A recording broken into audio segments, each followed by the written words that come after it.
Enemy Pie by Derek Munson, illustrated by Calahan King.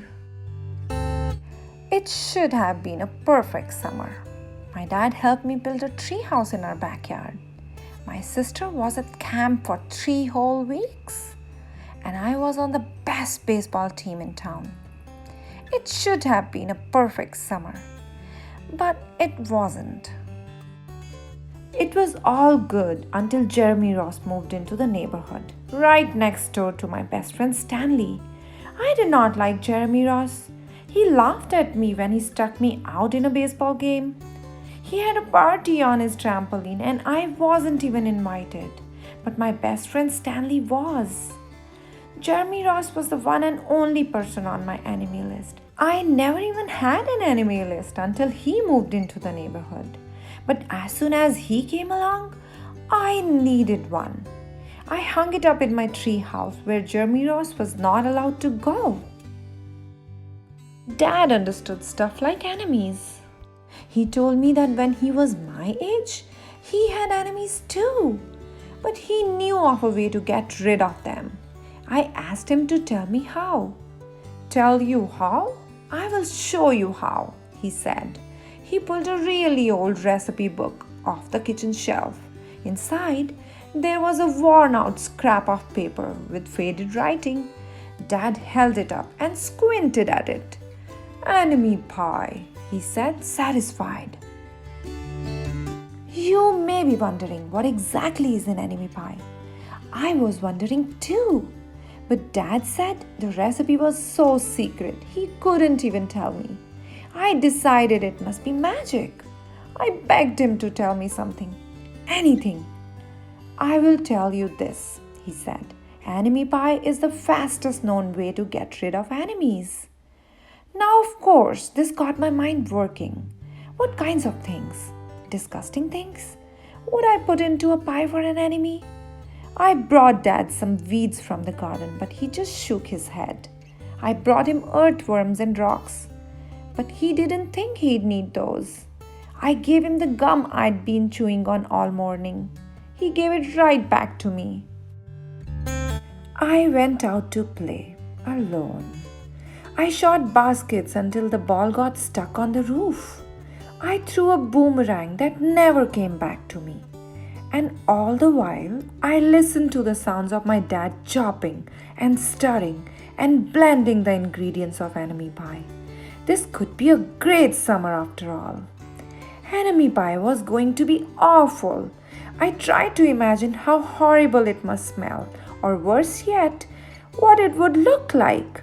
But when I was in the backyard looking for ladybugs, I smelled something really, really, really good. And as far as I could tell, it was coming from our kitchen. I was a bit confused. I went in to ask Dad what was wrong. Enemy pie shouldn't smell this good. But Dad was smart.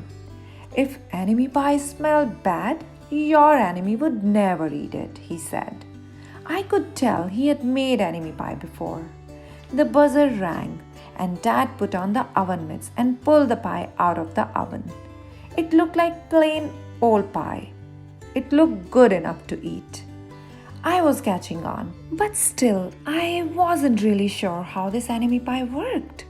What exactly did it do to enemies? Maybe it made their hair fall out? Or their breath stinky? Maybe it made bullies cry.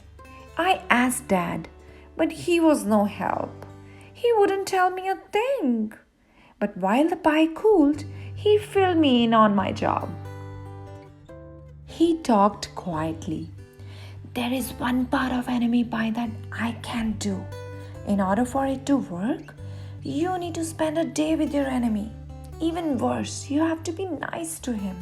It's not easy, but that's the only way that enemy pie can work. Are you sure you want to go through with this?" Of course, I was. It sounded horrible. It was scary, but it was worth a try. All I had to do was spend one day with Jeremy Ross. Then he'd be out of my hair for the rest of my life. I rode my bike to his house and knocked on the door. When Jeremy opened the door, he seemed surprised. He stood on the other side of the screen door and looked at me, waiting for me to say something. I was nervous. "Can you play?" I asked. He looked confused. "I'll go ask my mom," he said. He came back with his shoes in his hand. His mom walked around the corner to say hello. "You boys stay out of trouble," she said, smiling. We rode bikes for a while and played on the trampoline. Then we made some water balloons and threw them at the neighbor girls. But we missed. Jeremy's mom made us lunch. After lunch, we went over to my house. It was strange, but I was kind of having fun with my enemy. He almost seemed nice. But of course, I couldn't tell Dad that, since he had worked so hard to make this enemy pie. Jeremy Ross liked my basketball hoop. He said he wished he had a basketball hoop, but they didn't have room for one. I let him win a game, just to be nice. Jeremy Ross knew how to throw a boomerang. He threw it and it came right back to him. I threw it and it went over my house and into the backyard. When we climbed over the fence to find it, the first thing Jeremy noticed was my tree house. My tree house was my tree house. I was the boss. If my sister wanted in, I didn't have to let her. If my dad wanted in, I didn't have to let him.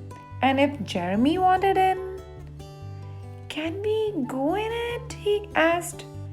I knew he was going to ask me that, but he was the top person, the only person on my enemy list, and enemies aren't allowed in my treehouse. But he did teach me to throw a boomerang, and he did have me over for lunch, and he did let me play on his trampoline. He wasn't being a very good enemy. "Okay," I said, "but hold on."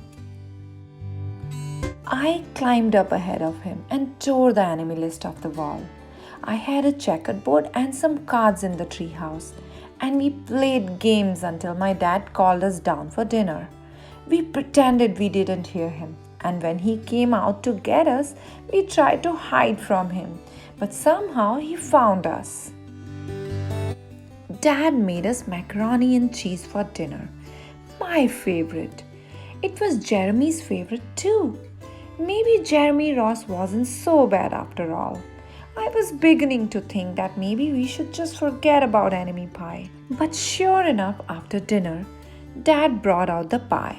I watched as he cut the pie into 8 thick slices. "Dad," I said, "it sure is nice having a new friend in the neighborhood." I was trying to get his attention and trying to tell him that Jeremy Ross was no longer my enemy. But Dad only smiled and nodded. I think he thought I was just pretending. Dad dished up 3 plates side by side with big pieces of pie and giant scoops of ice cream. He passed one to me and one to Jeremy. "Wow," Jeremy said, looking at the pie. "My dad never makes pies like this." It was at this point that I panicked. I didn't want Jeremy to eat enemy pie. He was my friend. I couldn't let him eat it. "Jeremy, don't eat it. It's bad pie. I think it's poisonous or something." Jeremy's fork stopped before reaching his mouth. He crumpled his eyebrows and looked at me funny.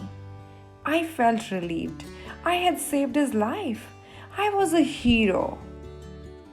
"If it's so bad," Jeremy asked, "then why has your dad already eaten half of it?" I turned to look at my dad. Sure enough, he was eating enemy pie. "Good stuff," he mumbled through a mouthful, and that was all he said. I sat there watching them eat enemy pie for a few seconds. Dad was laughing, Jeremy was happily eating, and neither of them was losing any hair. It seemed safe enough, so I took a tiny taste. Enemy pie was delicious. After dessert, Jeremy rode his bike home, but not before inviting me over to play on his trampoline in the morning. He said he'd teach me how to flip. As for enemy pie, I still don't know how to make it. I still wonder if enemies really do hate it, or if their hair falls out, or their breath turns bad. But I don't know if I'll ever get an answer because I just lost my best enemy.